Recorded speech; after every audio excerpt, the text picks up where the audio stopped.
दोस्तों नमस्कार। जितने भी students Rajasthan CET graduation level की तैयारी कर रहे हैं उनके लिए क्लास बहुत ही इंपॉर्टेंट रहने वाली है। पिछली दो क्लासेज में मैंने पॉलिटी के दो टॉपिक्स पर एमसीक्यू सीरीज आपके अपने यूट्यूब चैनल पॉलिटी गुरुजी पर अपलोड कर दी है। ये जो क्लास है सीईटी के लिए है। भारतीय संविधान की प्रस्तावना से रिलेटेड जितने भी प्रश्न विगत प्रतियोगी परीक्षाओं में पूछे गए हैं, वो चाहे सेंट्रल लेवल की एग्जाम हो या स्टेट लेवल की एग्जाम हो, वो प्रश्न और आपकी सीईटी में कैसे प्रश्नों की संभावना रहेगी प्रस्तावना से लेकर, उन सारे प्रश्नों का समावेश आपको इस क्लास में मिलने वाला है। सबसे पहले बात करेंगे एक बार कुछ देर के लिए सिलेबस पर कि पॉलिटी का जो सिलेबस है सीईटी के लिए वो कौन सा है। मैंने कल की क्लास में भी आपको बताया था ये जो सिलेबस है पॉलिटी का है, जिसमें से ये जो आपको बॉक्स में रेड कलर में दिख रहे हैं इनको लेकर एमसीक्यू सीरीज पहले यूट्यूब चैनल पर अपलोड की गई हैं, जिनकी डिस्क्रिप्शन में आपको लिंक मिलने वाली है। जिन स्टूडेंट्स ने पिछली दो वीडियोज को नहीं देखा है वो डिस्क्रिप्शन बॉक्स में जाकर उन वीडियोज को देख सकते हैं। एक तो इंपॉर्टेंट सूचना ये।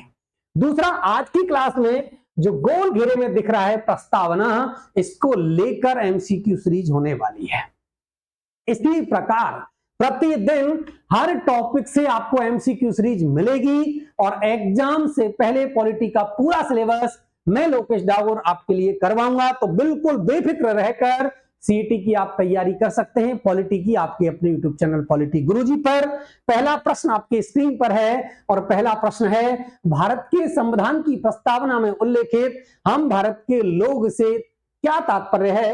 रीट 2017 एसएसटी लेवल 2 में ये प्रश्न पहले पूछा जा चुका है। जैसा कि मैं आपको बार बार बताता हूं, विगत प्रतियोगी परीक्षाओं में जितने भी प्रश्न पूछे गए हैं वो प्रश्न और प्रस्तावना से किस तरह के प्रश्नों की बनने की संभावना रहेगी, उन प्रश्नों का समावेश इस क्लास में है। आप चारों ऑप्शंस देख के अच्छे से इसका आंसर देंगे और प्रश्न को अच्छे से पढ़ लें एक बार। क्लियर है। हम भारत के लोग, प्रस्तावना जब आप देखोगे तो सबसे पहली पंक्ति है, हम भारत के लोग भारत को एक संपूर्ण प्रभुत्व संपन्न, यही लाइन है। और उसी लाइन से ये पहला प्रश्न आपके स्क्रीन पर है कि ये जो हम भारत के लोग हैं उससे तात्पर्य क्या है कि भारत की जो संप्रभुता है वो मुख्य न्यायाधीश में निहित है, भारत के लोगों में निहित है, या भारत के राजनीतिक दलों में निहित है, या लोकसभा के अध्यक्ष में निहित है। दोस्तों बहुत सिंपल सा प्रश्न है।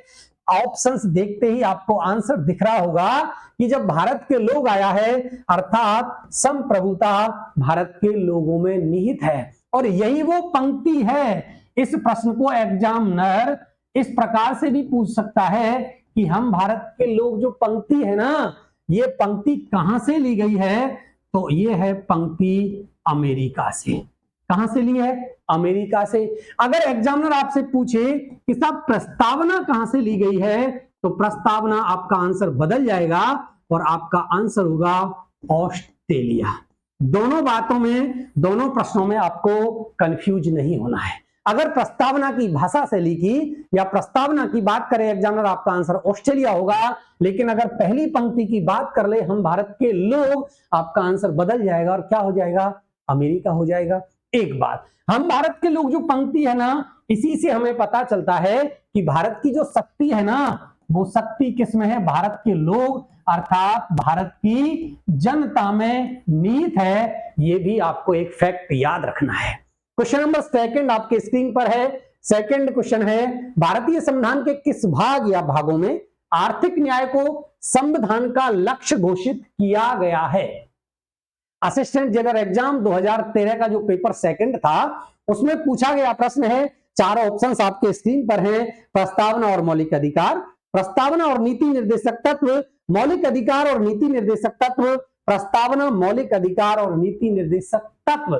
चारों ऑप्शंस को आप एक बार अच्छे से पढ़ें। बात की है प्रश्न में आर्थिक न्याय की। कि जो आर्थिक न्याय है वो आपको प्रस्तावना और मौलिक अधिकारों में दर्शित दिखाई देता है, प्रस्तावना या नीति निर्देशक तत्वों में दिखाई देता है, मौलिक अधिकार और नीति निर्देशक तत्व, प्रस्तावना, मौलिक अधिकार और नीति निर्देशक तत्व। आपका राइट आंसर होगा ऑप्शन नंबर बी, प्रस्तावना और नीति निर्देशक तत्व। थोड़ी सी बात प्रस्तावना की कर लें प्रस्तावना में आप जब भी देखोगे ना तो प्रस्तावना में बात की गई है समाजवाद की और लोक कल्याणकारी राज्य की। क्लियर है? ये बात आप देखते हो नहीं देखते हो? क्लियर है? समाजवाद और लोकतांत्रिक या लोक कल्याणकारी राज्य की बात कहां की गई है? ये बात की गई है प्रस्तावना में।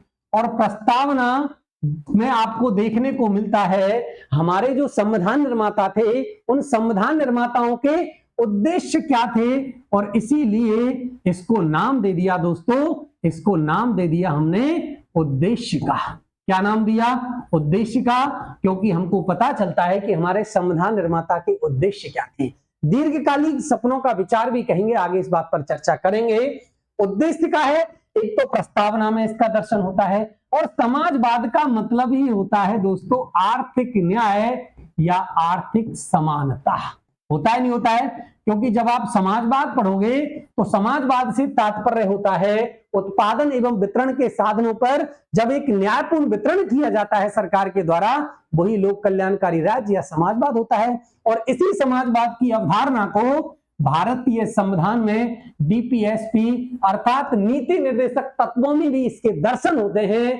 तो आपका राइट आंसर हो जाएगा ऑप्शन नंबर बी, प्रस्तावना और नीति निर्देशक तत्व। आशा करता हूं प्रश्नों का जो चयन है वो आपको अच्छा लग रहा होगा, क्योंकि विगत प्रतियोगी परीक्षाओं में किस प्रकार के प्रश्न प्रस्तावना से बने हैं, पूछे गए हैं, वो सारे प्रश्न हैं। क्वेश्चन नंबर 3 आपके स्क्रीन पर है, और थर्ड क्वेश्चन है भारत के संविधान की उद्देशिका की कौन सी विशेषता निर्वाचित राष्ट्रपति द्वारा रेखांकित की जाती है? स्कूल लेक्चर 2022 में पूछा गया प्रश्न है, निर्वाचित राष्ट्रपति द्वारा रेखांकित की जाती है। आप एक बार बताएं। संपूर्ण प्रभुत्व संपन्न से पता चलता है कि निर्वाचित राष्ट्रपति है, समाजवाद से पता चलेगा, पंथ निरपेक्ष से या गणराज्य से। आपका राइट आंसर होगा option number D, option number D गणराज्य। निर्वाचित राष्ट्रपति, निर्वाचित राष्ट्रपति अर्थात जो हमारा राष्ट्राध्यक्ष है, और भारत का राष्ट्राध्यक्ष कौन होता है? भारत का राष्ट्राध्यक्ष है भारत का राष्ट्रपति, और भारत का राष्ट्राध्यक्ष निर्वाचित होता है, ना कि वंशानुगत। क्लियर है दोस्तों? जब राष्ट्राध्यक्ष निर्वाचित होता है तो वह शासन पद्धति है गणराज्य, और जहां वंशानुगत होता है वो हो जाता है राजतंत्र। होता है कि नहीं होता है? इसको बोलते हैं हम राजतंत्र। तो भारत में जो राष्ट्राध्यक्ष है वो कैसा होता है? वो तो निर्वाचित होता है, वंशानुगत होता नहीं। तो कैसा हो गया? इसका मतलब गणराज्य हो गया। हो गया। इसका राइट आंसर होगा ऑप्शन नंबर डी, गणराज्य। लेकिन 3 शब्द और आए हैं, इन शब्दों पर एक बार चर्चा कर लें। संपूर्ण प्रभुत्व संपन्न का मतलब होता है कि कोई भी देश अपने आंतरिक और बाहरी जो निर्णय हैं उनको लेने में बिल्कुल क्या है, अगर स्वतंत्र है तो वह देश कैसा है? संप्रभु है। क्लियर? समाजवाद की बात करें तो समाजवाद उत्पादन और वितरण के साधन जो हैं उनका न्यायपूर्ण वितरण करना है। क्या करना है? उत्पादन वितरण के साधनों का न्यायपूर्ण वितरण समाजवाद कहला जाएगा। बात करें पंथ निरपेक्ष की तो पंथ निरपेक्ष होगा अगर किसी देश का कोई भी राष्ट्रीय धर्म नहीं है तो वह देश कैसा है? जहां सर्वधर्म सर्वभाव या सभी धर्म समान है, कोई भी राष्ट्रीय धर्म नहीं है, वो पंथ निरपेक्ष। और भारत का कोई भी राष्ट्रीय धर्म नहीं है, इसलिए गणराज्य इस प्रश्न का राइट आंसर होगा। निर्वाचित जहां भी राष्ट्राध्यक्ष होगा वो देश कैसा होगा? गणराज्य होगा। नेक्स्ट प्रश्न है रीट 2022 लेवल 2 सामाजिक अध्ययन की शिफ्ट 4 में पूछा गया प्रश्न है, भारत के संविधान की प्रस्तावना में कौन सी विशेषता नहीं है? इसका मतलब 4 विशेषता भारत के संविधान की है। आपको चारों में से एक ऐसी विशेषता मिलेगी जो भारत के संविधान की नहीं है, उसका चयन करना है। पंथ निरपेक्षता अभी हमने बताया था, ये तो भारत के संविधान की है। संघीय शासन, राजनीतिक न्याय, प्रतिष्ठा की समता। जब आप भारत के संविधान की प्रस्तावना पढ़ोगे ना तो उसमें पंथ निरपेक्षता ये तो है सर, ये तो है, अर्थात ये तो विशेषता नहीं है। बात करें राजनीतिक न्याय की, भारतीय संविधान की प्रस्तावना में 3 प्रकार के न्याय की बात की गई है। सामाजिक न्याय, आर्थिक न्याय और राजनीतिक न्याय। यहां से यह भी प्रश्न बन सकता है कि भारतीय संविधान की प्रस्तावना में कितने प्रकार की न्याय की बात है, तो 3 प्रकार के न्याय की बात भारतीय संविधान की प्रस्तावना में की गई है, सामाजिक न्याय, आर्थिक न्याय, राजनीतिक न्याय। बात करें समता की, तो समता 2 प्रकार की है, 2 प्रकार की समता की बात प्रस्तावना में है, एक है प्रतिष्ठा की समता और एक है अवसर की समता। क्लियर है? यहां से प्रश्न ऐसे भी बन सकता है, निम्न में से कौन सी समता भारतीय संविधान की प्रस्तावना में नहीं है, तो प्रतिष्ठा और अवसर की समता, 2 समताओं का वर्णन मिलता है भारतीय संविधान की प्रस्तावना में। इसलिए ये है ऑप्शन नंबर बी नहीं है, संघीय शासन की बात भारतीय संविधान की प्रस्तावना में नहीं है, इसलिए राइट आंसर होगा क्वेश्चन नंबर 4 का संघीय शासन। क्वेश्चन नंबर 5 रीट 2022 वो लेवल 2 सामाजिक अध्ययन की शिफ्ट 3 में पूछा गया प्रश्न था, भारत के संविधान के उद्देश्य में वर्णित शब्दों का सही अनुक्रम आपको बताना है कि भारत के संविधान की जो प्रस्तावना है उसमें जो शब्द है ना, वो शब्दों का क्रम कैसा है, पहले कौन सा शब्द आया, बाद में कौन सा शब्द आया है। बंधुता, समता, स्वतंत्रता, न्याय, समता, स्वतंत्रता, न्याय, बंधुता, स्वतंत्रता, समता, न्याय या बंधुता, न्याय, स्वतंत्रता, समता और बंधुता। चारों ऑप्शंस को एक बार अच्छे से पढ़ें, एक इंपॉर्टेंट प्रश्न हो सकता है आपकी एग्जाम के पॉइंट ऑफ व्यू से, क्योंकि इस प्रकार के प्रश्नों में आपको एग्जामिनर कंफ्यूज करेगा। क्लियर? तो एक बार पढ़ें। जब आप भारत के संविधान की प्रस्तावना देखते हो तो भारत के संविधान की प्रस्तावना में सबसे पहले बात आती है सामाजिक, आर्थिक, राजनीतिक न्याय की। किसकी बात आती है? सामाजिक, आर्थिक और राजनीतिक न्याय की बात आती है, तो सबसे पहले आएगा न्याय। सबसे पहले क्या आ जाएगा? न्याय आ जाएगा। और न्याय कहां पर है? ऑप्शन नंबर डी में, इसलिए राइट आंसर तो होगा ऑप्शन नंबर डी। लेकिन और भी बात कर लें, न्याय के बाद स्वतंत्रता है क्या? बिल्कुल। सामाजिक, आर्थिक, राजनीतिक, न्याय और 5 प्रकार की स्वतंत्रताओं की बात की जाती है। विचार की, इसकी विचार की, अभिव्यक्ति की, विचार अभिव्यक्ति, विश्वास की, धर्म की और उपासना की। ये 5 प्रकार की स्वतंत्रताएं वर्णित हैं। तो इसके बाद आपको भारतीय संविधान की प्रस्तावना में मिलेगी स्वतंत्रता। बात करें समता की, समता मिलती है 2 प्रकार की। कौन सी है? प्रतिष्ठा की और अवसर की। 2 प्रकार की समता की बात भारतीय संविधान में की गई है। तो इसके बाद क्रम आता है समता का और इसके बाद क्रम है बंधुता का। प्रतिष्ठा, अवसर की समता, राष्ट्र की एकता अखंडता को सुनिश्चित करने वाली, बंधुता बढ़ाने के लिए दृढ़ संकल्प होकर। तो इसके बाद क्रम आता है बंधुता का। सबसे पहले न्याय, न्याय के बाद स्वतंत्रता, स्वतंत्रता के बाद समता और समता के बाद राष्ट्र की एकता अखंडता और बंधुता। ये क्रम है भारतीय संविधान की प्रस्तावना में। आशा करता हूं प्रश्न अच्छे से आपको क्लियर हुआ होगा। क्वेश्चन नंबर 6 आपके स्क्रीन पर है, रीट 2022 L2 सामाजिक अध्ययन शिफ्ट 2 का प्रश्न है, भारत के संविधान की उद्देशिका में कौन सा शब्द नहीं दिया गया है? चारों आपको पढ़ने हैं, विश्वास, धर्म, उपासना और भाषा।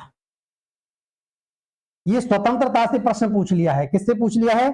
स्वतंत्रता से पूछ लिया है कि विश्वास की स्वतंत्रता, धर्म की स्वतंत्रता, उपासना की और भाषा की स्वतंत्रता। दोस्तों, स्वतंत्रता की जब भी बात करें तो भारतीय संविधान की प्रस्तावना में 5 प्रकार की स्वतंत्रताओं का वर्णन मिलेगा। विश्वास की, विश्वास, धर्म, उपासना, विचार, अभिव्यक्ति। यही है, विचार की, अभिव्यक्ति की, विश्वास की, धर्म की और उपासना की। ये 5 प्रकार की स्वतंत्रता है। विश्वास की है, धर्म की है, उपासना की है। भाषा की स्वतंत्रता नहीं है। इसका मतलब इस प्रश्न का राइट आंसर होने वाला है ऑप्शन नंबर डी। नेक्स्ट प्रश्न आपकी स्क्रीन पर है, भारतीय संविधान की प्रस्तावना में संशोधन किस वर्ष में हुआ? रीट 2015 L2 SST का ही प्रश्न है। भारतीय संविधान की प्रस्तावना में संशोधन किस वर्ष में हुआ?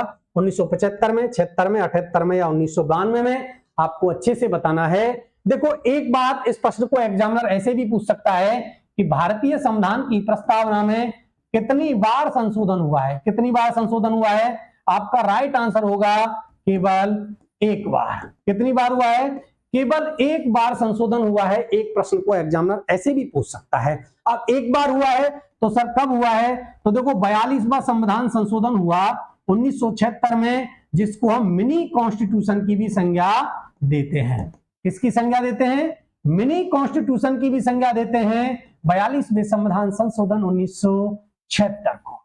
क्लियर है? और यही वो संशोधन है जो भारतीय संविधान की प्रस्तावना में हुआ। भारतीय संविधान की प्रस्तावना में 42वां संविधान संशोधन होगा और 3 नए शब्द जोड़े जाएंगे। ये भी एग्जामिनर प्रश्न पूछता है कि 42वें संविधान संशोधन 1976 के द्वारा कितने नए शब्द भारतीय संविधान की प्रस्तावना में जोड़े गए? आपका आंसर हो जाएगा 3 हो जाएगा। कभी कभी वो ऐसे नहीं पूछकर ये पूछ सकता है कि जो 3 नए शब्द थे वो कौन से थे? तो देखो, एक शब्द था समाजवाद। कौन सा था? समाजवाद। दूसरा शब्द था पंथ निरपेक्ष और तीसरा शब्द था अखंडता। किस किस प्रकार से प्रश्न यहां से बनने की संभावना हो सकती है, इसको देखो एग्जामिनर कैसे कैसे पूछ सकता है। भारतीय संविधान की प्रस्तावना में संशोधन कितनी बार हुआ? आपका आंसर होगा 1 बार। भारतीय संविधान की प्रस्तावना में संशोधन कब हुआ? सर 1976 में हुआ। Option number B right answer हो जाएगा। कौन सा संविधान संशोधन किया गया? तो 42वां संविधान संशोधन किया गया। क्या शब्द जोड़े गए? बिल्कुल सर, 3 शब्द जोड़े गए। ऐसे पूछ सकता है कितने शब्द जोड़े? 3 शब्द जोड़े। कौन कौन से जोड़े? तो समाजवाद जोड़ा, पंथ निरपेक्ष जोड़ा और अखंडता। ये 3 नए शब्द जोड़े जाएंगे। अर्थात एग्जामिनर ऐसे भी पूछ सकता है, इन्हें 3 शब्दों के साथ एक शब्द और दे देगा और ये पूछ लेगा 42वें संविधान संशोधन 1976 के द्वारा कौन सा शब्द नहीं जोड़ा गया? 3 तो जोड़े गए, एक अलग जो है उसका राइट आंसर करके आ जाओगे। या दूसरा तरीका हो सकता है कि निम्न में से कौन सा शब्द भारतीय संविधान की मूल प्रस्तावना में नहीं था? तो ये 3 नए शब्द मूल प्रस्तावना में नहीं थे। इतने प्रश्न आपके इस प्रश्न से बनने की संभावना है। एक एक प्रश्न मैंने आपको बता दिया है। आशा करता हूं आपको प्रश्न अच्छे लग रहे होंगे, समझ में भी आ रहे होंगे। वीडियो में अंत तक बने रहना है, लास्ट तक वीडियो को देखना है। बहुत अच्छे प्रश्नों का समावेश है। नेक्स्ट प्रश्न आपकी स्क्रीन पर है। Question number 1, supervisor women empowerment exam 2018 जो हुई थी, महिला सुपरवाइजर वाली एग्जाम, उसमें पूछा गया प्रश्न है, निम्नलिखित में से किस बात में यह कहा गया था कि प्रस्तावना भारतीय संविधान का अंग नहीं है? चारों ऑप्शंस आप एक बार देखें। बेरूवाड़ीवाद, एसआर बोम्बेवाद, मिनर्वा मिल्सवाद या गोलकनाथवाद। कौन कौन सा वाद है? देखो, बेरूवाड़ीवाद की अगर ईयर की बात करें तो ये 1960 है, 1960। अगर एसआर बॉम्बे की बात करें तो एसआर बॉम्बे है 1994 और मिनर्वा मिल्सवाद की बात करें 1980 और केशवानंद भारती वो गोलकनाथवाद है ना। तो आप एक बार इसको अच्छे से बताएंगे इस प्रश्न को कि प्रस्तावना भारतीय संविधान में अंग नहीं है, ऐसा कौन से वाद में कहा था? बहुत अच्छा प्रश्न है। देखो, सबसे पहले इस प्रश्न का राइट आंसर होगा बेरूवाड़ीवाद 1960। कौन सा हो जाएगा? बेरूवाड़ीवाद 1960 तो इस प्रश्न का राइट आंसर होगा। थोड़ा सा चले हम। देखो, एक तो प्रश्न पूछ सकता है प्रस्तावना भारतीय संविधान का अंग नहीं है ना?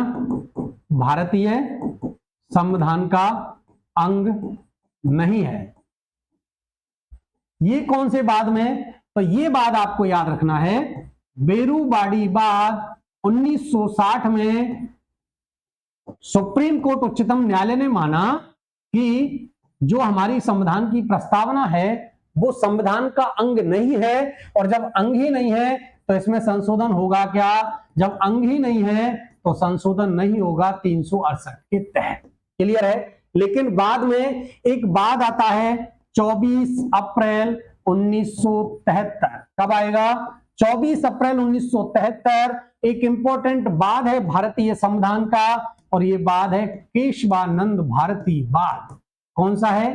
केशवानंद भारती बाद में जो हमारा उच्चतम न्यायालय है, सुप्रीम कोर्ट है, वो अपने पूर्ववर्ती निर्णय से पलट जाएगा और जो पहले निर्णय दिया था कि अंग नहीं है, वो केशवानंद भारती बाद में मान लेगा कि प्रस्तावना संविधान का अंग है। और संविधान का अंग जब है तो इसमें संशोधन हो सकता है, और यहीं पर संशोधन हो सकता है, बिल्कुल हो सकता है सर। और यहीं पर एक बात आती है आधारभूत ढांचे की। इस बाद में सुप्रीम कोर्ट निर्णय देता है कि देखो संविधान की जो प्रस्तावना है वो संविधान का अंग है, बिल्कुल है, इसमें संशोधन भी हो सकता है, लेकिन संविधान के आधारभूत ढांचे में परिवर्तन नहीं होगा, ऐसा कहा केशवानंद भारती। बाद में दोनों बातें आपको क्लियर करनी है कि प्रस्तावना संविधान का अंग नहीं है, ऐसा माना बेरूबाड़ी बाद 1960 में, और प्रस्तावना संविधान का अंग है ये माना उच्चतम न्यायालय ने केशवानंद भारती बाद 1973 में, और 73 में स्वीकार करेंगे कि प्रस्तावना संविधान का अंग है, और 42वें संविधान संशोधन 1976 के द्वारा प्रस्तावना में संशोधन हो जाएगा। क्लियर है? नेक्स्ट प्रश्न आपकी स्क्रीन पर है, और नेक्स्ट प्रश्न है question number 9। Librarian grade second 2022 का पेपर फर्स्ट, उसमें प्रश्न है निम्नलिखित में से कौन सा कथन सही है? सही कथन का चयन करना है। 4 ऑप्शंस दे रखे हैं, 4 में से आपको बताना है कि सर एक कथन है जो सही है। ऑप्शन नंबर ए आप पढ़ें, प्रस्तावना को संशोधन, जो प्रस्तावना में संशोधन है संसद द्वारा केवल एक प्रस्ताव द्वारा संशोधित किया जा सकता है। प्रस्तावना संविधान का हिस्सा और मूल संरचना के अलावा संशोधित किया जा सकता है। प्रस्तावना संविधान का हिस्सा नहीं है, इसमें संशोधन नहीं किया जा सकता है। और डी है प्रस्तावना संविधान का हिस्सा है, अनुच्छेद 368 के तहत बिना किसी प्रतिबंध के संशोधित किया जा सकता है। अभी मैंने आपको एक वाद बताया था, एक इंपॉर्टेंट वाद है भारतीय संविधान का, और ये वाद है केशवानंद भारती वाद 1973। कौन सा वाद है? केशवानंद भारती वाद 1973, और इसमें सुप्रीम कोर्ट निर्णय देता है कि प्रस्तावना संविधान का पार्ट है। बिल्कुल है सर। तो पहला प्रश्न, प्रस्तावना संविधान का पार्ट है, ऐसा कौन से वाद में माना? केशवानंद भारती वाद में माना। मूल संरचना अर्थात आधारभूत ढांचे के अलावा संशोधन किया जा सकता है।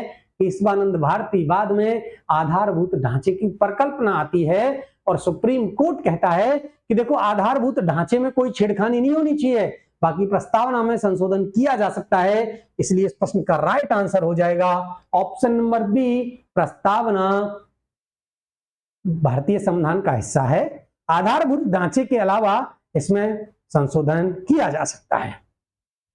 क्वेश्चन नंबर 10, भारत के संविधान की प्रस्तावना के अनुसार निम्नलिखित में से कौन सा शब्द शामिल नहीं है? आरपीएससी ईओआरए का एग्जाम हुआ है 2022 में, वहां से ये प्रश्न है कि भारत के संविधान की जो प्रस्तावना है उनमें कौन सा शब्द शामिल नहीं है? समानता नहीं था, न्याय नहीं था, बंधुता या स्वतंत्रता। और इसी में आपको एग्जामिनर ने कंफ्यूज कर दिया। आपको लगेगा सर समानता थी, प्रतिष्ठा और अवसर की, न्याय भी था, सामाजिक आर्थिक राजनीतिक न्याय, 3 प्रकार के न्याय की बात मैंने बताई है।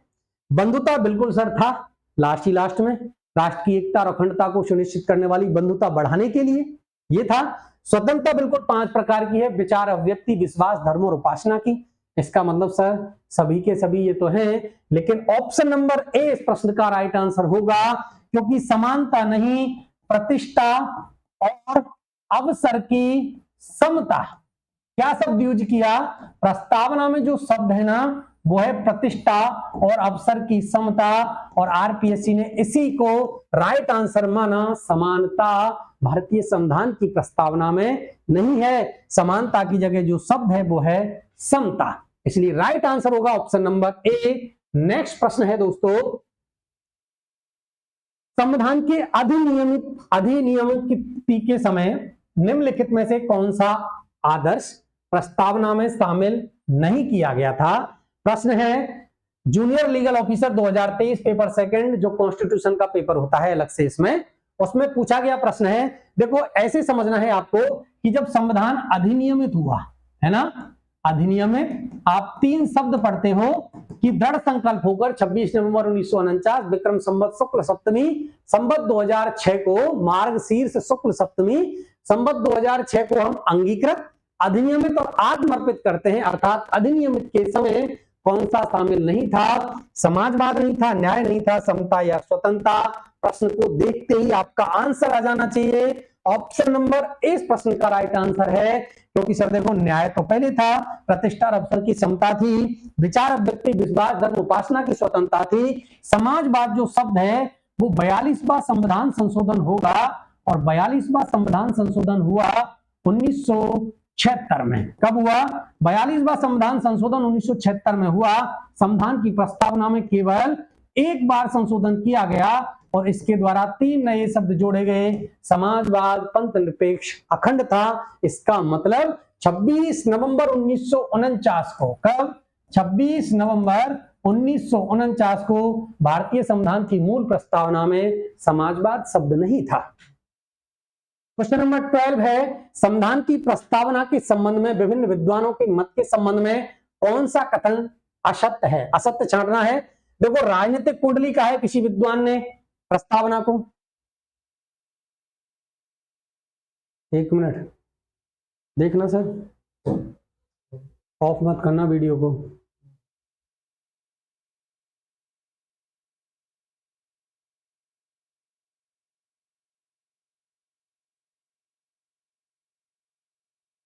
एक मिनट।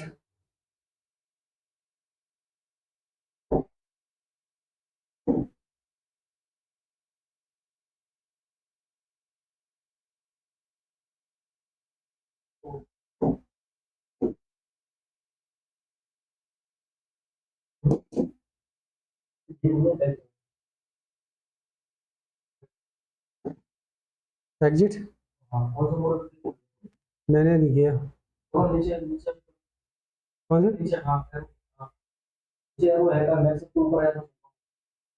नीचे बैठ सकते हो ना, मेनू मेनू इसी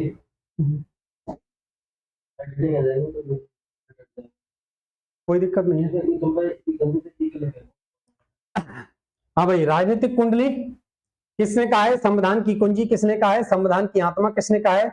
संविधान का सार। सामने आपको विचारक दे रखे हैं, इनमें से आपको गलत कथन का चयन करना है कि गलत कथन राजनीतिक कुंडली के मुंशी ने कहा है क्या, संविधान की कुंजी अर्नेस्ट बारकर ने कहा है, या संविधान की आत्मा ठाकुरदास भार्गव, संविधान का सार M.K. गांधी। इसमें से आपको असत्य कथन बताना है। देखो, ऑप्शन नंबर डी इस प्रश्न का राइट आंसर है। असत्य कथन की बात करें, के.एम. मुंशी ने राजनीतिक कुंडली कहा है, बिल्कुल रट लेना है। आपके एग्जाम के पॉइंट ऑफ व्यू से एक इंपॉर्टेंट प्रश्न यहां से पूछा जा सकता है एग्जामिनर के द्वारा। क्वेश्चन नंबर 12 को आप इंपॉर्टेंट लगा ले। राजनीतिक कुंडली कहा के.एम. मुंशी ने, बिल्कुल सही है सर। संविधान की कुंजी कहा अर्नेस्ट बारकर ने सर, और संविधान की आत्मा कहा ठाकुरदास भार्गव ने। अगर बात करें सर संविधान का परिचय पत्र, संविधान का परिचय पत्र और संविधान का जो परिचय पत्र कहा वो कहा सर N.A. पालकीवाला। किसने कह दिया? संविधान का जो परिचय पत्र है, आइडेंटिटी कार्ड कहने वाले थे प्रस्तावना को, कौन? पालकीवाला जी। बात करें सर दीर्घकालीन सपनों का विचार भी कहा है, प्रस्तावना को कहा है कि हमारे जो संविधान निर्माता थे ना, उनके दीर्घकालीन सपनों का विचार है। ये क्या है कि भारत के लोगों के लिए हमारे संविधान निर्माता किस प्रकार का संविधान देना चाहते थे, उस दीर्घकालीन सपनों का विचार ये कह दिया सर अल्लादी कृष्णस्वामी अय्यर। किसने कह दिया?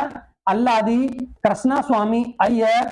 ये आपको इंपॉर्टेंट फैक्ट हैं जो याद रखने हैं प्रस्तावना से। क्लियर है दोस्तों?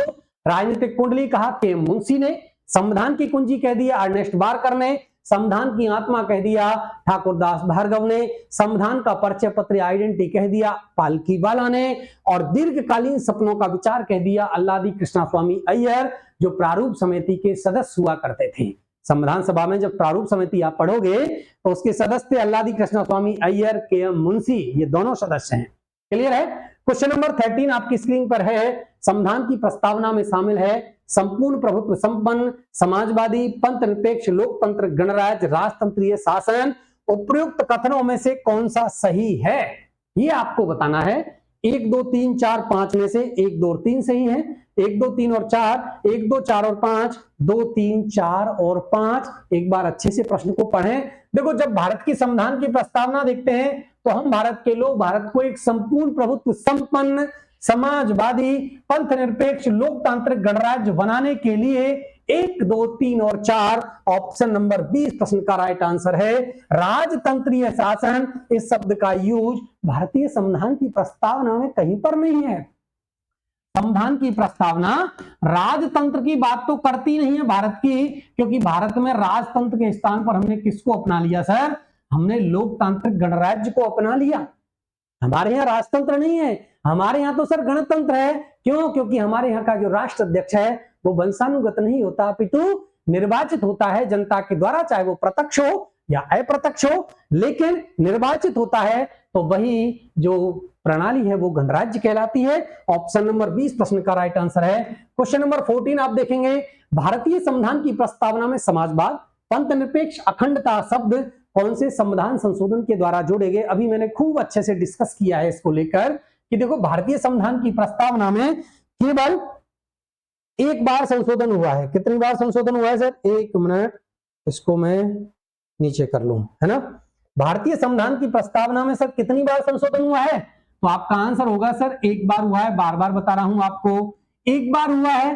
कब हुआ है सर? 42वां संविधान संशोधन हुआ, और 42वें संविधान संशोधन 1976 के द्वारा भारतीय संविधान की प्रस्तावना में 3 नए शब्द जोड़े जाते हैं, समाजवाद, पंथ निरपेक्ष और अखंडता।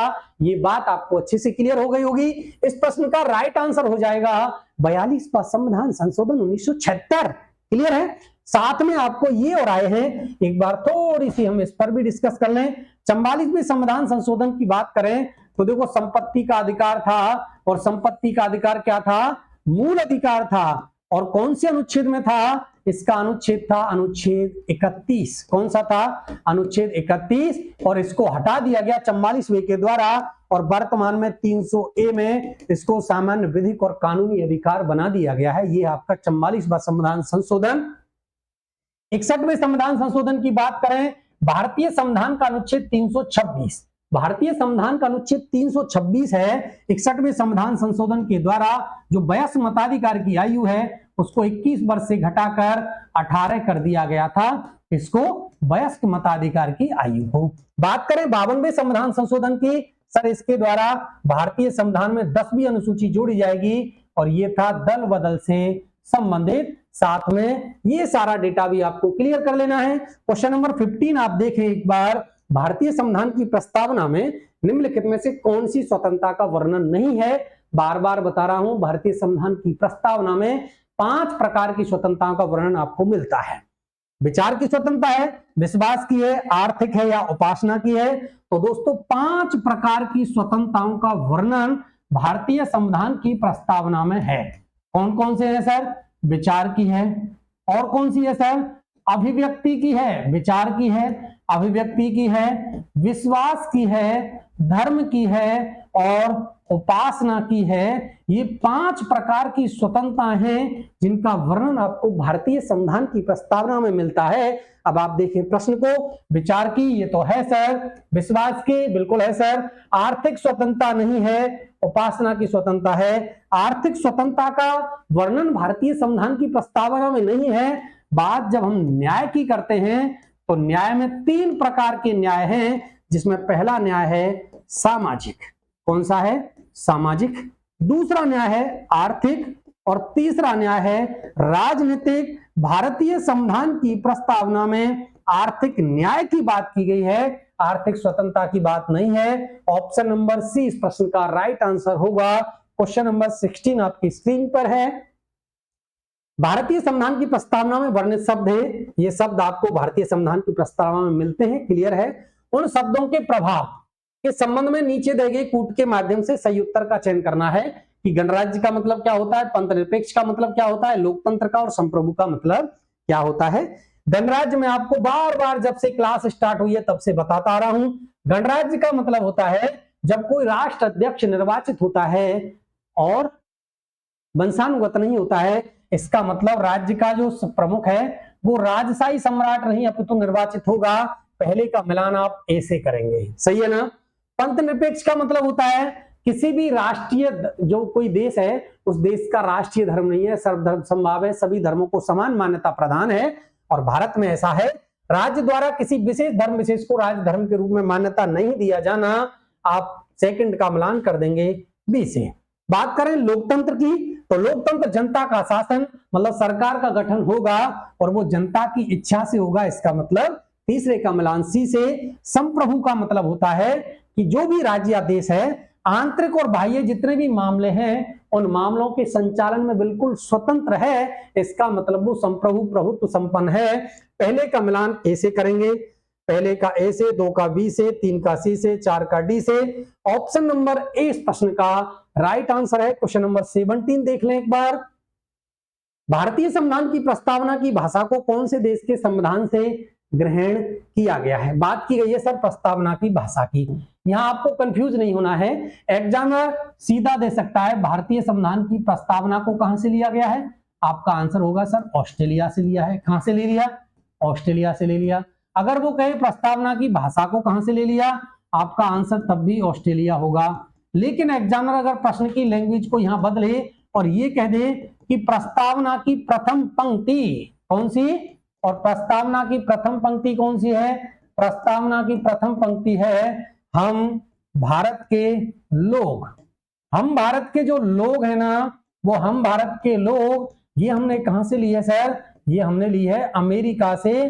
तो ये थोड़ा प्रस्तावना की भाषा और प्रथम पंक्ति से एग्जामिनर कंफ्यूज करता है। आपका आंसर इस प्रकार रहना है। इस प्रश्न का राइट आंसर होगा ऑप्शन नंबर ए, ऑस्ट्रेलिया से लिया गया है। क्वेश्चन नंबर 18, भारतीय संविधान के मूल तत्वों में से निम्न में से कौन शामिल है? भारत की प्रकृति, संविधान के उद्देश्य, संविधान के अंगीकृत, अधिनियमित और आत्मर्पित होने की तिथि, या संविधान में शक्ति का स्रोत। कौन कौन सी चीज है जिनका पता चलता है सर? किससे? भारतीय संविधान की प्रस्तावना से।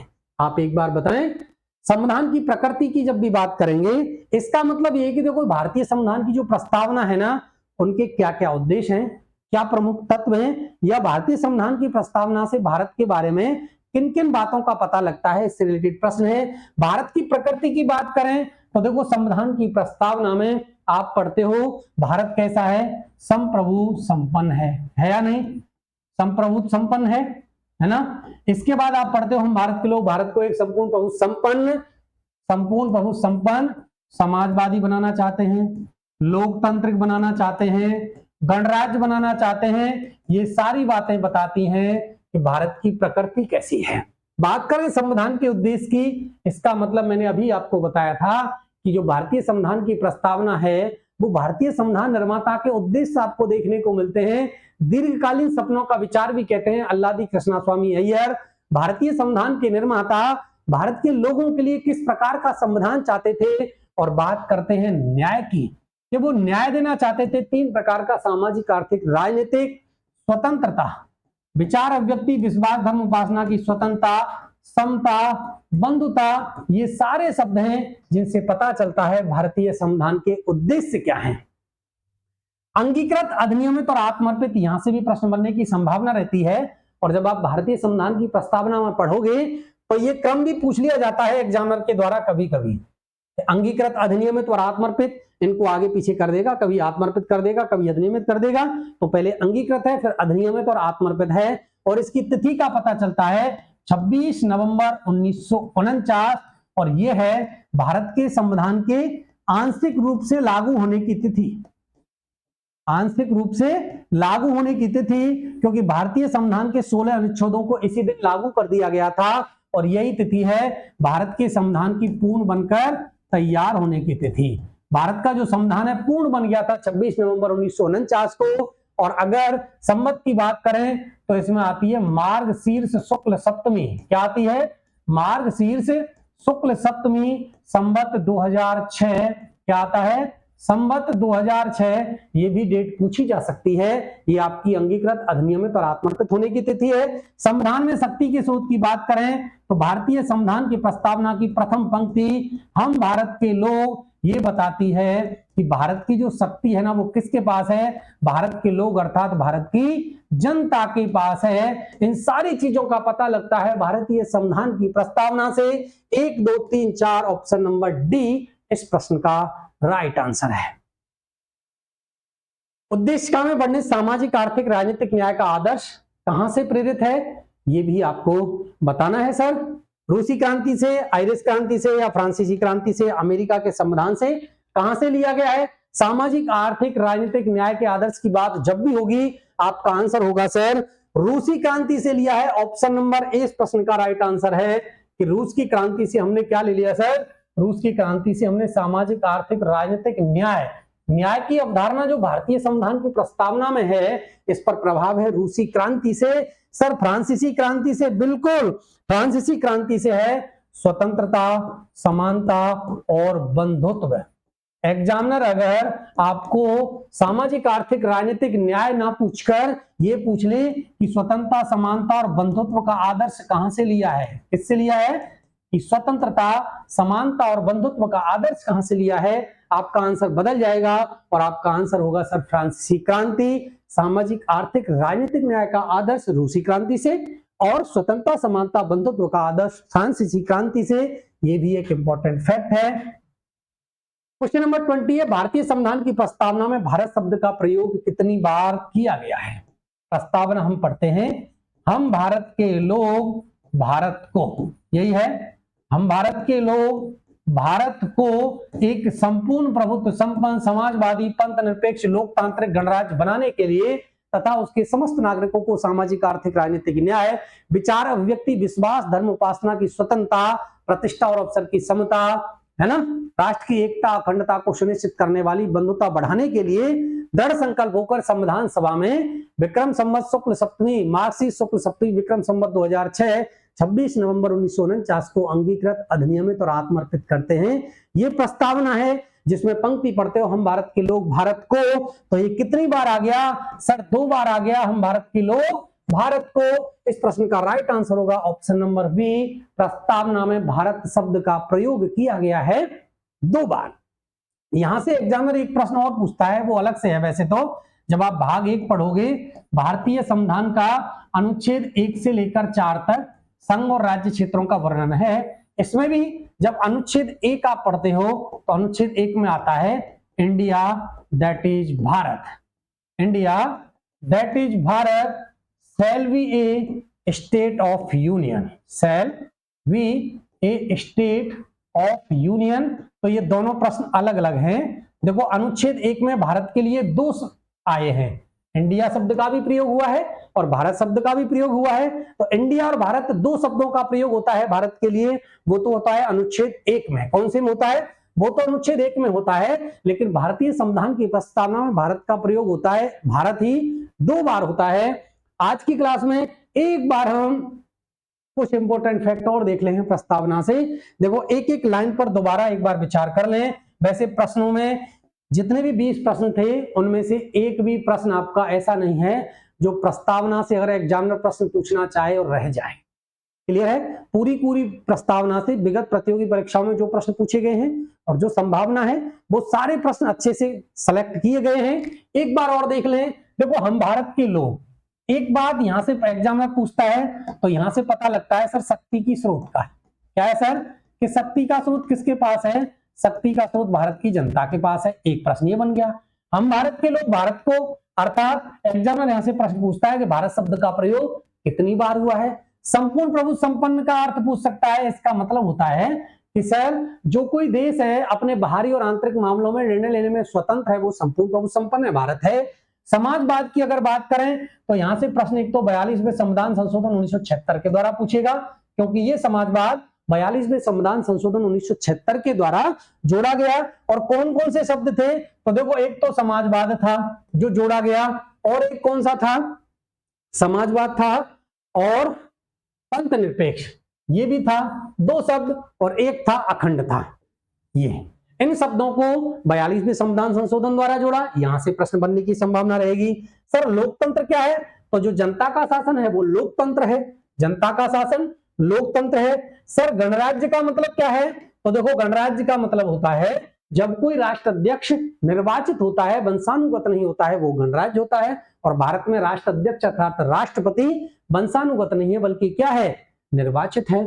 सामाजिक, आर्थिक, राजनीतिक न्याय, 3 प्रकार के न्याय की बात की गई है सर। बिल्कुल। दूसरा प्रश्न बनता है कि सर स्वतंत्रता की बात की गई है, तो कितने प्रकार की स्वतंत्रता है?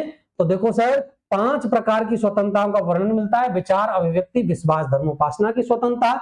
अगली बात करें सर समता की, तो समता की बात की गई है 2 प्रकार की, प्रतिष्ठा और अवसर की समता। इसके बाद बात आती है व्यक्ति की गरिमा, राष्ट्र की एकता और अखंडता सुनिश्चित करने वाली बंधुता बढ़ाने के लिए। और इसके बाद बात होती है सर इसमें बात होती है इसकी 26 नवंबर 1949 और ये अंगीकृत मार्गशीर्ष शुक्ल सप्तमी संवत 2006 को हम क्या करते हैं, अंगीकृत, अधिनियमित और आत्मर्पित, इन का क्रम भी आपसे पूछा जा सकता है।